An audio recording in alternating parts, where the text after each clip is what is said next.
Let's have a ball. Halo teman-teman, kembali lagi dengan saya. Sekarang adalah Learning Journal yang ke-14.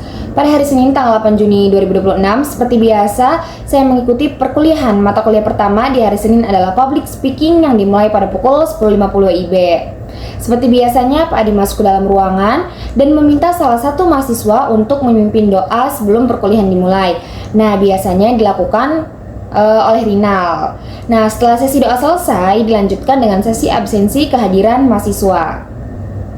Setelah sesi absen selesai, kita masuk ke penampilan public speaking terakhir yang dibawakan oleh dua orang mahasiswa yang masing-masingnya berdurasi sekitar 10 menit. Penampilan pertama dibawakan oleh Rinal yang menjelaskan tentang membedah lagu tentang Soal Ikhlas Aku Amatir. Nah, di situ Rinal ngejelasin per kalimatnya, setiap lagunya itu dia jelasin.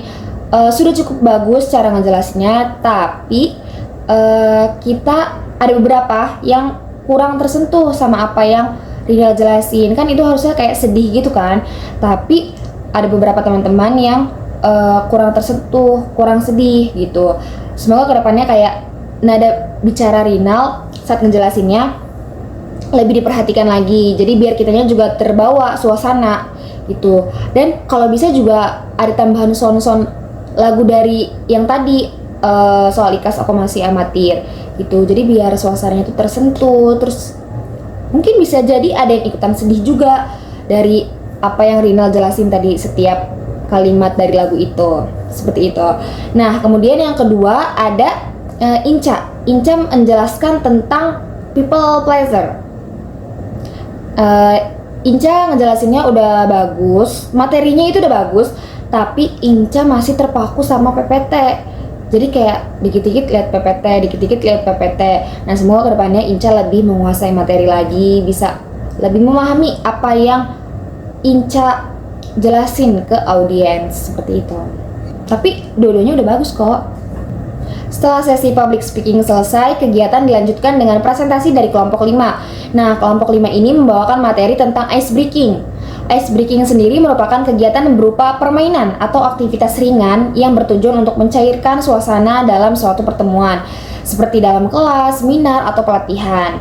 Dengan adanya ice breaking ini, jadi suasana itu yang awalnya kaku, tegang, atau membosankan bisa berubah menjadi lebih santai, aktif, dan juga membantu peserta didik itu untuk kembali fokus dan bersemangat dalam mengikuti pembelajaran tersebut. Nah, teman-teman, tujuan dari ice breaking itu juga cukup penting dalam proses pembelajaran. Di antaranya adalah membantu siswa merasa lebih nyaman di dalam kelas, terus meningkatkan interaksi dan komunikasi antara siswa dan guru, terus juga mengurangi rasa gugup dan kecemasan saat belajar. Nah, tidak hanya itu, ice breaking juga dapat meningkatkan perhatian dan konsentrasi siswa terhadap materi, membangun energi positif, terus mendorong partisipasi aktif siswa dalam diskusi maupun kegiatan pembelajaran.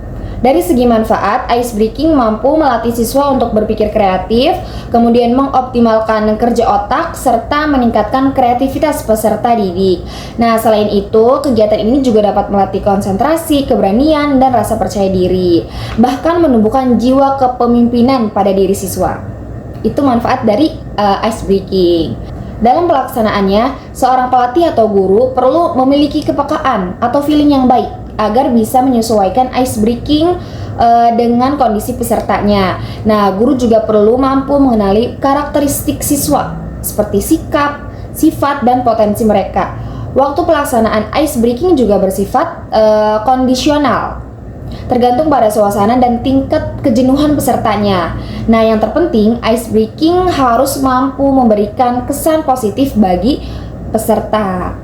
Ada beberapa jenis ice breaking yang dijelaskan oleh kelompok 5. Pertama, yel-yel, yang sederhana namun efektif untuk membangun semangat dan kekompakan tim. Yang kedua, ada tepuk tangan, yang mudah dilakukan oleh siapa saja dan cocok untuk peserta yang mungkin kurang percaya diri. Nah, yang ketiga, menyanyi, yang biasanya paling disukai karena membuat suasana lebih hidup dan menyenangkan. Nah, yang terakhir, gerakan anggota badan atau energizer, yang digunakan untuk mengembalikan energi peserta ketika mulai lelah, mulai ngantuk, dan bisa dilakukan secara individu maupun berpasangan. Dari materi ini saya jadi memahami bahwa ice breaking bukan sekedar permainan saja, tetapi memiliki peran penting juga dalam menciptakan suasana belajar yang efektif dan menyenangkan. Sebelum saya tutup, saya ingin menyampaikan kalau misalnya learning journal ini tuh learning journal terakhir untuk mata kuliah public speaking. Semoga mata kuliah ini benar-benar memberikan manfaat tidak hanya untuk saya tetapi juga untuk teman-teman semua, terutama saat nanti kita terjun ke dunia kerja atau saat berada di lingkungan masyarakat. Mungkin cukup sekian. Wassalamualaikum warahmatullahi wabarakatuh.